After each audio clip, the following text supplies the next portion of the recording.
Entrepreneurs Over 40, Episode 49 with Andrea talking about public relations for your business. You must have active social media pages. That's all part of the marketing mix. I don't do social media, but all of the press that I get is placed on social media, on those media outlets' social media pages. You have to be following it. You have to like, engage, share, comment. And then you have to post it on your pages and have your audiences like, engage, share. So having social media is a must. And so many entrepreneurs, even in today's world, don't. And I don't get that at all. You're listening to Entrepreneurs Over 40, the show for somewhat mature entrepreneurs and side hustlers. And now your host, Greg Mills. For over 30 years, our guest today has created and implemented public relations campaigns in a wide range of categories, including consumer products, lifestyle, business to business, education, health, wellness and fitness, beauty, food, authors, nonprofits, and more. Her public relations firm has an expertise in national, regional, and local media relations outreach. Her strength in relationships, coupled with her knowledge of the ever-growing media base, results in securing top-tier targeted media placements to increase brand awareness, reputation management, and sales for established businesses. She uses a public relations model to secure coverage for clients and media outlets from NBC, ABC, MSNBC to the New York Times, Wall Street Journal, USA Today, and Associated Press, as well as countless targeted trade and individual market press. She's represented numerous clients, including 4Ocean, Wolfgang Puck, Blue Water Media, Blackstone Products, Outdoor Griddles, Ronco, Frank's Red Hot Sauce, big fan, and a wide range of entrepreneurial ventures. Prior to launching her own business, she served as vice president of media relations for a Los Angeles-based PR firm. She was also vice president at a number of New York area public relations firms where she developed and implemented B2C and B2B campaigns. Without further ado, Andrea Pass. Hey, Greg, how are you today? I'm doing well. How are you? I'm good. Thank you so much for having me. Thank you for being here. Now, Andrea, can you take a few moments and fill in the gaps from that intro and bring us up to speed with what's going on in your world today? It's unbelievable because when you look back on your career and all that you've done, it's so hard to encapsulate this small discussion of what you've done for years and years and years. But I've been in public relations for a long, long time now, and I love the excitement of pitch and place, meaning I pitch a story to the press and I get the press interested in covering my client's story and doing that all editorially. So it's been a wonderful career. About 4 years ago, I branched out on my own to form Andrea Pass Public Relations, and I've never looked back. I've really enjoyed being a solopreneur. I've enjoyed working with such a wide range of clients, many also solopreneurs and entrepreneurs, to be able to talk about their businesses, their products, their books, their services, and interest the press in what they're doing and how they're growing. And of course, by securing press coverage for my clients, I am helping increase their brand awareness, them as a leader and relevant in their area. And of course, all press drives sales. All right. Now, did you come from an entrepreneurial background at all? Did anybody in your family have their own business?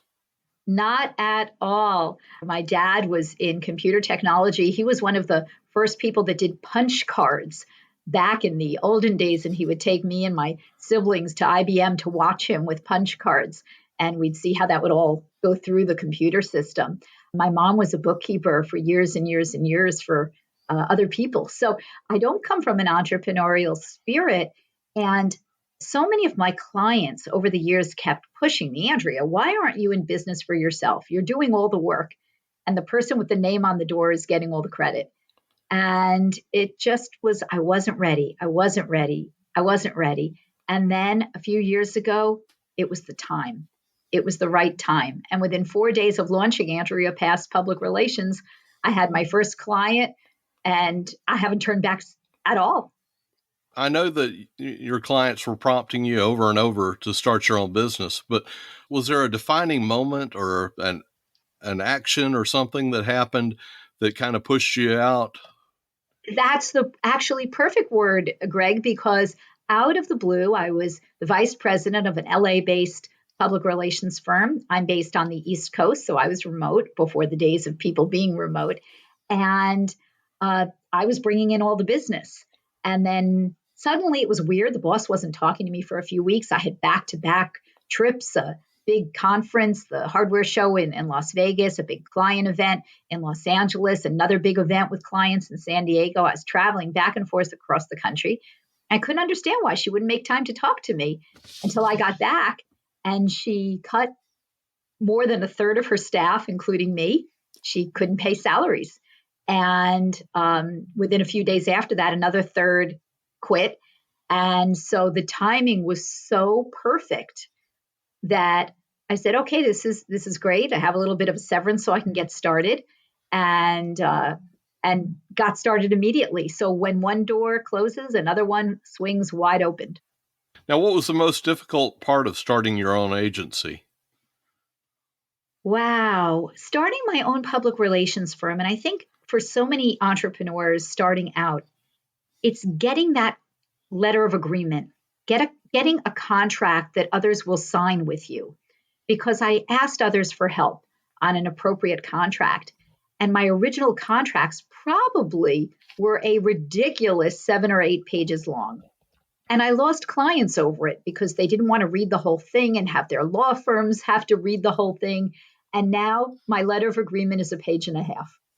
Have you ever been sued by a client or ever had to go back to that letter of agreement? No, never, which is wonderful because when you have a great relationship with your clients, and listen, you have to learn in business how it's going to work.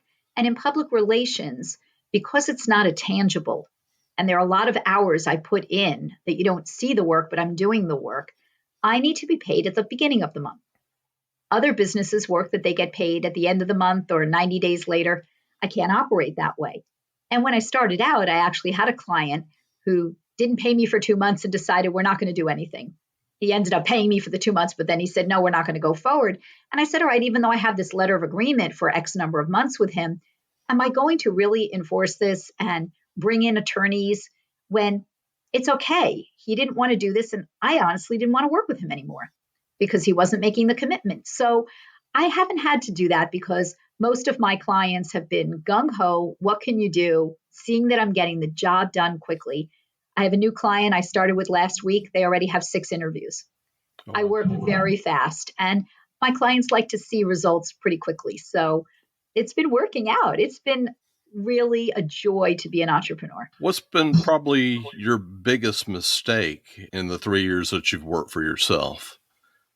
I think the biggest mistake really was that getting that letter of agreement down. And once I got that down, it was fine. There really haven't been mistakes. My clients know they have to put in work because when you hire a public relations consultant, such as Andrea past public relations, you have to do some work. I'm not going to be the expert in your business. I'm the expert at getting the press interested in your business. But there are questions you have to answer, things you have to spend time on. And of course, you have to do the interviews, not me. So everything's been really going very well. And even with the pandemic, I have had many, many clients. And it's wonderful that people are introducing me to other people and I continue to grow my business. Now, you mentioned that you help people editorially secure a PR. What did you mean by that? That means that I am getting them interest by these editors, from these editors. So I am out there pitching a story. So all day long, I'm touching base with reporters, editors, hosts, producers, people that are producing content. And that content is media content. And that content becomes something so important for businesses. So whether you sell a service or a product, or you're an author, or you're in health and wellness or fitness or beauty or fashion or whatever your category might be, you've got competitors and you've got to be out there in front of the press because think about it. We are absorbing so much content every day. In fact, Nielsen reported that we are absorbing 11 hours a day minimum of content. And if you think about it, how many times are you watching TV and scrolling on your phone? Or you're reading a newspaper at the same time you're listening to a podcast? Or you've got a radio station on in the background, you're reading a magazine. We are the multitasking world. And my job is to get you that content that is produced by someone else. It's not produced by you. So someone else in the media is, in essence, tapping you on the back and saying, this is a worthy story. This is a worthy business, product, book, service, instead of you having to say it. I noticed on your LinkedIn profile that you describe yourself as a PI in PR. Does that tie in with this, or can you kind of explain that? Yes. Years ago, one of my colleagues and I realized that we're always investigating. We're searching for the right press contact. We're doing our homework and our research. And so we said, hey, we're PIs. And in reality, we are, because we have to be private investigators. I was just researching for a story I'm working on for a client that has to go to the human resources press. And many of these human resources magazines work with freelancers only. I have to track them down. I'm tracking them down through social media, through their LinkedIn pages. I'm tracking them down through a content website they might have to find a way to reach them. So being a PI and being a private investigator, researching the press, it just seems so natural to say I'm a PI in PR. So it's a lot of fun, and it lends itself to a great conversation. And I get a phone call about a month ago from a producer, a television producer, who says to me, I'm looking to hire someone to host a show all about private investigating. And I started laughing. I said, did you read the full description? I'm a PI in PR. And then what it says after that. And he says, no, I just saw PI and I saw your picture, and you're a woman and you look presentable. And I was rolling because I said, oh my God, I'm really not spending time seeing if your spouse is cheating on you. So it's just a fun play on words to grab people's attention.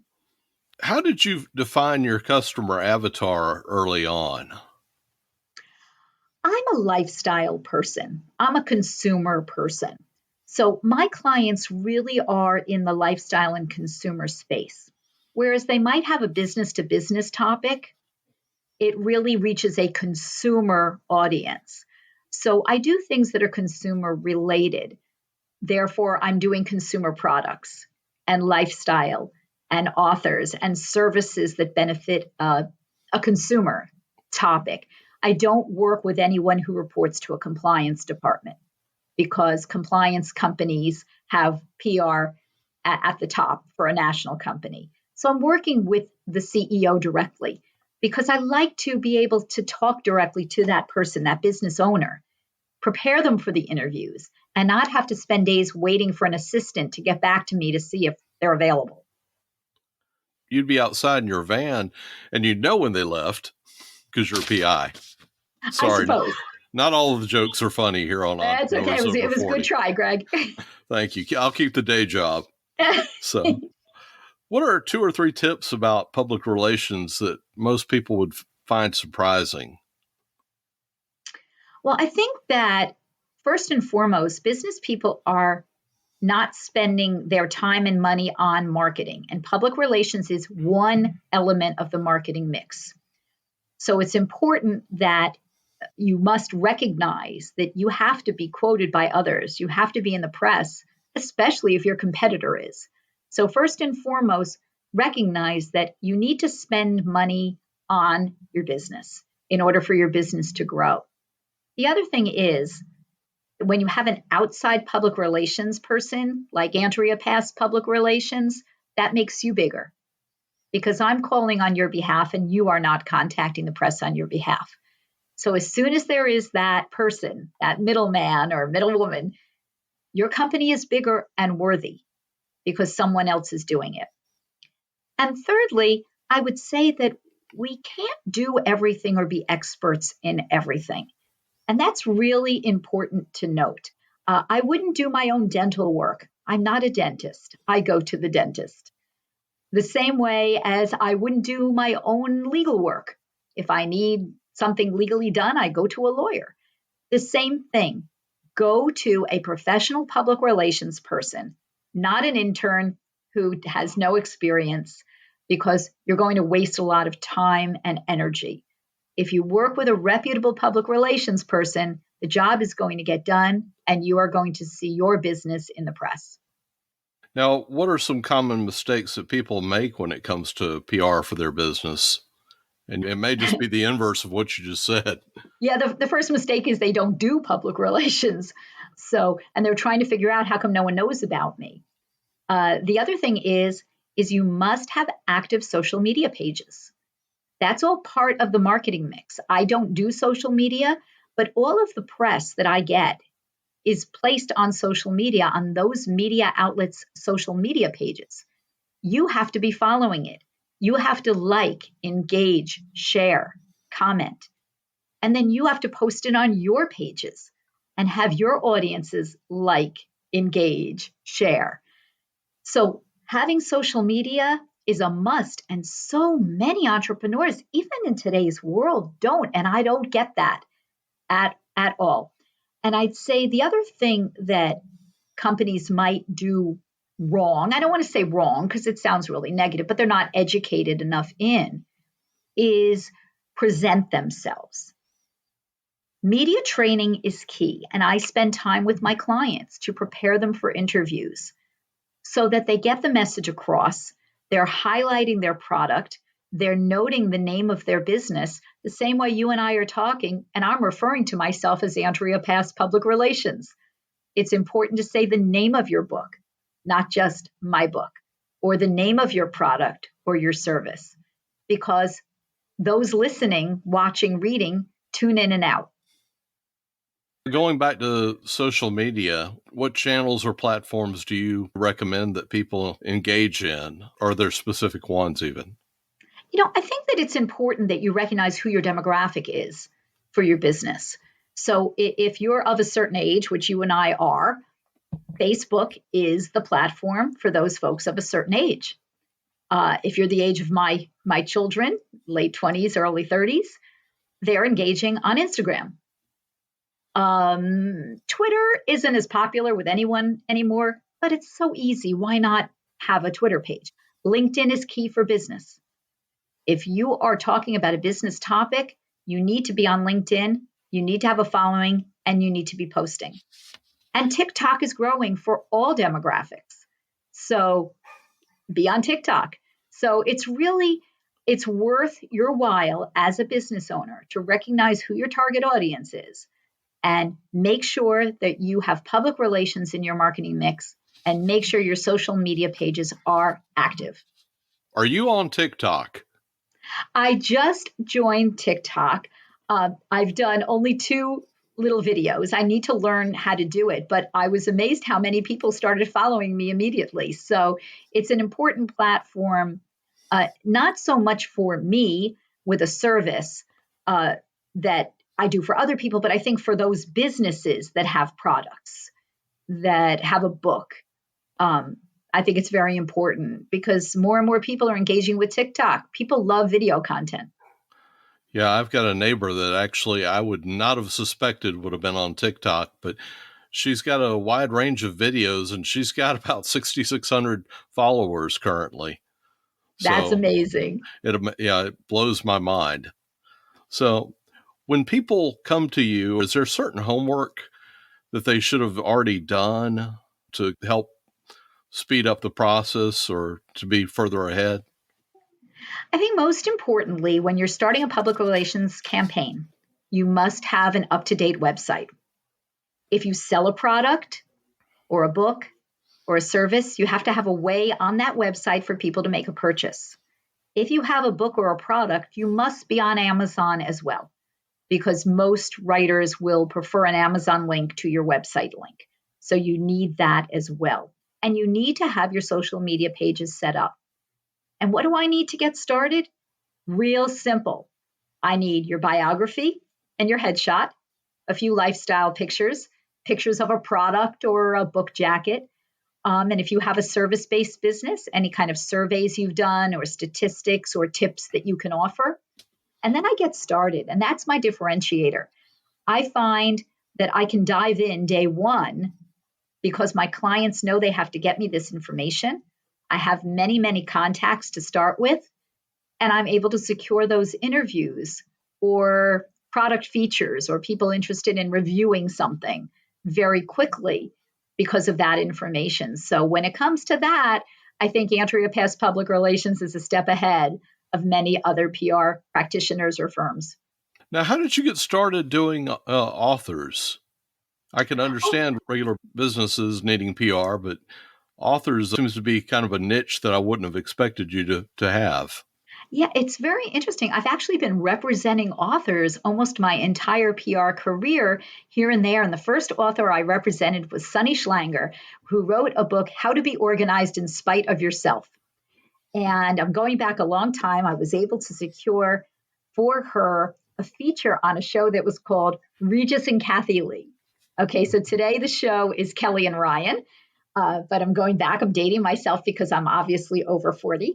And we actually were on air organizing the entire studio there, the back offices and what have you. And we were on air 3 days with this organizer and her book. And then I was proceeded to get her coverage all over the country.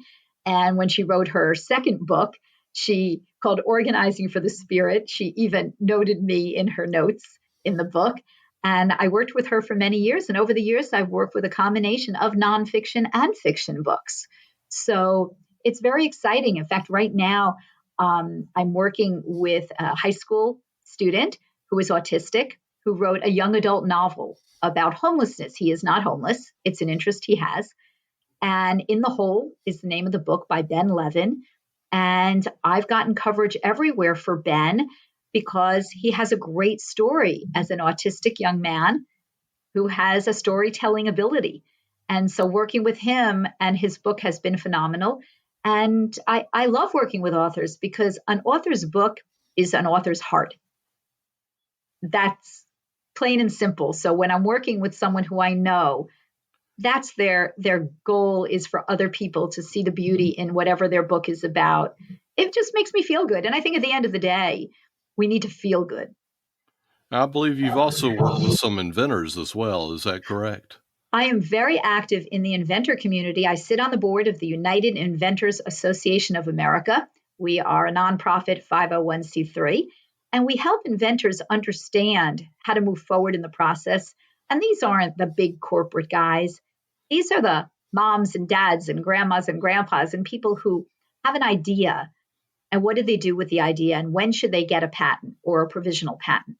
And how much should they spend on manufacturing? Or should they be licensing their product to someone else? And it's been a joy. And I think that my work over the years, very active in the as seen on TV product industry, which is those infomercials. But wait, there's more. And I've represented many, many companies in the category. So I know what they're looking for. And inventors need to understand that for a product to be successful, it has to reach a mass audience and it's got to solve a common problem and it has to have that wow demonstration. So I truly love working with inventors and representing inventors. And one I'm working with is the Cabinet Caddy Snap from Inspired Product Development Group out of Austin, Texas. And this is the coolest product because if you have limited cabinet space, it saves space for all of your spices and other items because it's not on a lazy Susan that goes around and around. It's horizontal, vertical, in and out of your closet. So it's a very easy thing to use and it doesn't take up as much space. So I love working with inventors. They have great stories. Is that already out in the market? Oh, yes. Mm-hmm. I think we actually have one. I know what it looks like. You pull it out and you can get your spices. And then you push it back in. Push it back in. We've got a really awkward cabinet space that there not a lot can fit into, but that works perfectly. Yep. And that's the beauty of Inventions. And really being a public relations person who works with a lot of inventors, a lot of gadgets, a lot of as seen on TV products. It's a joy to see an inventor become successful. Mm-hmm. Now, going back to your agency, what are some of the tools that you use both for, day-to-day marketing as well as collaboration, if you're at liberty to say? Yeah, no, as a public relations professional, I subscribe to a variety of different databases. Those databases are not the end-all be-all of press contacts, but I'll be able to look up a media outlet and see who works there with some phone numbers and email addresses, and get myself started. So these databases are important. I also subscribe to a variety of different newsletters in which reporters also post information to those newsletters. I'm looking for someone who does this, and I'm able to then pitch my clients when appropriate. So my overhead really is subscribing to databases and newsletters, so I can constantly stay in touch. And I'm also involved in a lot of private social media groups that keep me well informed. So that's how I start my day. I start my day reading newsletters, checking out all the social media pages, seeing what's going on so that I'm pitching my clients. So it's wonderful because I've had a home office now for 7 years, something like that. And so I'm used to working from a home office and having resources readily available to me so that I can secure press coverage and get those things going for my clients. Okay. I was talking even more generally than that. Like, are you using cloud-based office tools or Zoom, etc.? Oh, basics. Yes, all of those, all of the above. I mean, I think that I was using GoToMeeting before Zoom. So I've been involved in using video conferencing for a long time because of the fact that I was working for an LA-based company and I'm located in New Jersey. But I think the pandemic has certainly introduced us to so many people via Zoom. I can even call them close friends now that I've met networking in business that I turn to who I've never met in person, and I don't know if I ever will because we don't live near each other. I have a wonderful colleague on the West Coast, and he and I, we just clicked when we met, and he'll call me out of the blue to ask me a question. I'll call him out of the blue to ask him. We just have created a bond that we're there for each other. And it's a wonderful feeling. And I think that meeting so many wonderful people and saving time from driving to and from meetings has been a wonderful plus in our crazy COVID times. However, I am looking forward to those in person. I'm actually meeting a colleague for breakfast tomorrow and looking forward to sitting across the table and seeing her. I have not seen her now in over 2 years. So I've seen her on the screen, haven't seen her across the table. So looking forward to that as well. But Zoom has been a wonderful addition to the workforce. Has the pandemic changed public relations in any other ways, or? 100% yes. The pandemic changed press, and so many people were let go from their jobs. Therefore, there are more and more freelancers working for the media. Many media outlets closed down, and many media outlets started. And we've got homegrown journalists like yourself, Greg. We have people that have started podcasts and videocasts and blogs and newsletters and YouTube shows that maybe you did or didn't go to college for something journalistically related, but you have a gut feeling and you start something and you establish a following. So PR has changed tremendously. I've also found there's an influx of pay-to-play opportunities. It's not advertising, it's not PR, it's advertorial. So yes, no, I'm not a big fan of my clients having to spend more money on press outreach. I like them to simply have their monthly retainer fee with me, but sometimes I do recommend those kind of things. So my world has changed tremendously, and the news cycle has changed. I mean, we're still in a COVID world. There's a war going on, the economy, politics. There's so much going on that by the time you get to non-breaking news, the weather, the amount of storms around the country. So for me, I have to be very careful in how I'm pitching and who I'm pitching to get a story told with the media. But I'm still going straight ahead and working for my clients and continuing to bring in new public relations clients and secure press for them. Now, what are you working on that's new and exciting for you? Oh my goodness. I'm working on something called Rare Collectibles TV. It's all about coin collecting on a higher scale. So it's not like when you were a kid and you collected the quarters map and you pushed the quarter into the map, or you saw if you had any wheat pennies. This is definitely higher end collectibles and the excitement of this hobby of collecting coins. So I am thrilled to be working with Rare Collectibles, and any of your listeners who are into collecting coins, I recommend that they check that out. And my other new client, Artemida, is a women and earth lifestyle brand.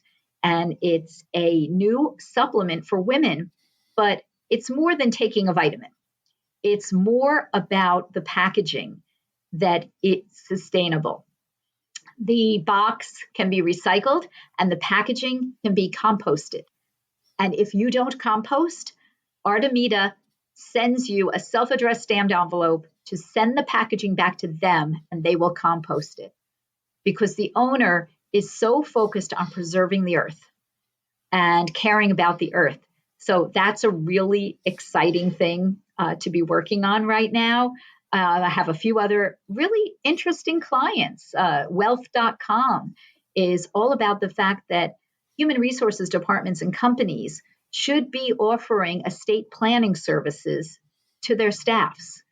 So you might have your basic insurance, but so many people aren't prepared because they say, well, I'm not going anywhere. I don't need to prepare my estate. And in reality, you should be preparing your estate as soon as you have your first job and your first home and your first car and things like that. So really fascinating clients that I'm working on right now, in addition to a number of authors and some consumer products. Now, we'll flip it just a little bit. Have you ever had to fire a client since you've gone off on your own? That's a good question. Yes. It wasn't as much fire a client as someone I had a long-term connection with had brought me in on a project and insisted we get started. And the company was not ready yet. The website was not up to speed. They didn't have any case studies. They didn't have clients. It wasn't a product. It was an app or a service. And after a few weeks of not getting any information from them, constantly asking. And I said, I can't produce for you. I said, do you want to put this on hold? I was willing to put it on hold. And they said, no, we want to do this, this, and this. And I said, it's not happening because you're not getting the answers, and I can't get you press on something that doesn't exist yet. And so I had to say goodbye. And, it happens. It's very, very rare. But luckily I haven't. I've turned down business. I have to admit, I have turned down some PR business. It just didn't align with who I am. And I have to stay true and authentic. And I will continue to do so because, Andrea Pass Public Relations is Andrea Pass. My name is on the door. So I want to make sure I'm working with companies that I feel align with who I am. In this day and age, is there any such thing as bad publicity? I think that you can flip it. I think that the fact of something getting in the press and being negative, you have to flip it and find a way to do that. But yes, there is bad publicity. There is publicity that can ruin careers. And there are people who do bad things and they're entitled. And the media, gives them that platform to be entitled. So I think that it's important to be honest and straightforward and be authentic and true to who you are. But there are times there could be negative publicity. Sometimes there's a product that's faulty. Then you have to admit that you're recalling it and how you're handling it. So I don't like to look at bad publicity as being still good. I like to be able to find a way to flip it to do for the better good. Okay. I was originally thinking of the Kardashians, but are you familiar with Okta? No. Okay, Okta is a company that handles multi-factor authentication, and they got hacked and apparently didn't report that they got hacked to their customers until it came out in the papers. Yeah, and listen, that's not good customer service. and that's not good public relations, but there certainly would be a way to get a story told for them to be able to explain what had happened. How did it impact their customers? Did customers lose money? Was their information stolen? Did customers have to then get new credit cards or what have you? But there's a way to get it done the right way. And I think that comes from communication. I think that companies today, especially large companies, they need to make sure they have effective lines of communications. Have you ever had to do something like that for one of your clients? I've had crisis communications. I've had clients that have been sued or sued someone. I've had clients that, there was a product that was an electronics product and someone said it burned their house down. And what ended up happening was once the research was done, this person had overloaded circuits in their house and too many things plugged in. So it didn't have anything to do with one or another. So we got through that. I had another client that they had a warehouse fire. And so we obviously had to address that. It wasn't of anyone's fault, but it was a crisis case. And then I've had clients that have had supply chain issues due to our ports and our supply chain. And so we've had to report on that. And we've had to let people know who ordered products that it was going to be longer than they anticipated.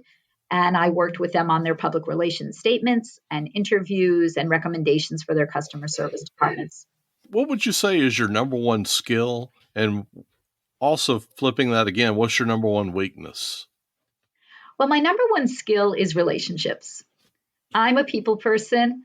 I love talking to people and getting to know people, and especially clients and the press.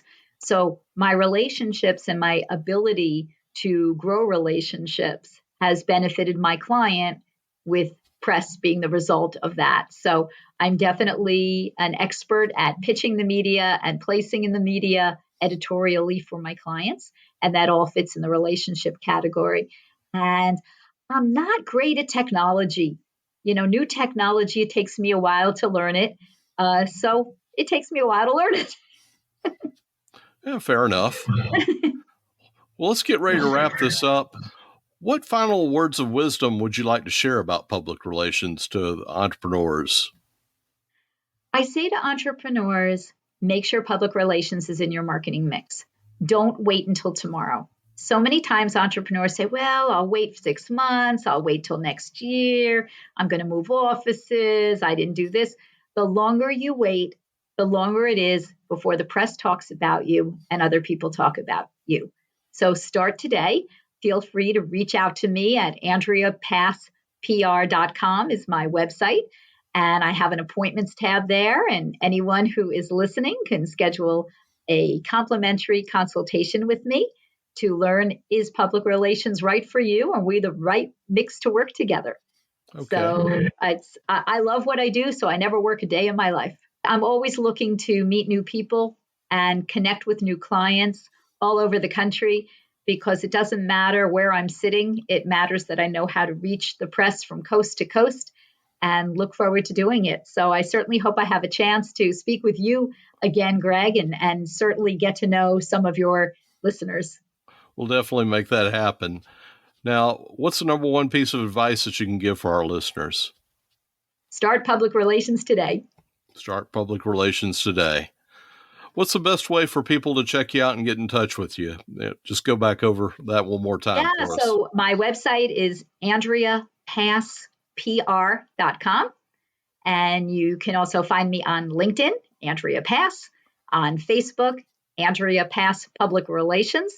And you can email me, Andrea, at AndreaPassPR.com. And how should they look you up on TikTok? Yeah, let's hold off on that. Let me build that a little more. Okay. Well, that's a wrap. Thank you, Andrea, for being my guest on Entrepreneurs Over 40. Thank you so much, Greg. Have a great day.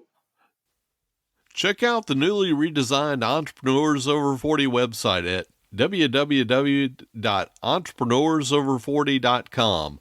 While you're there, sign up to get updates from us. Also, don't forget to subscribe in your favorite podcast app so that you don't miss any other episodes. Thank you for listening to Entrepreneurs Over 40. Check us out at entrepreneursover40.com. If you've enjoyed this podcast, please leave us a review on Apple Podcasts, Google Podcasts, or your favorite podcast directory.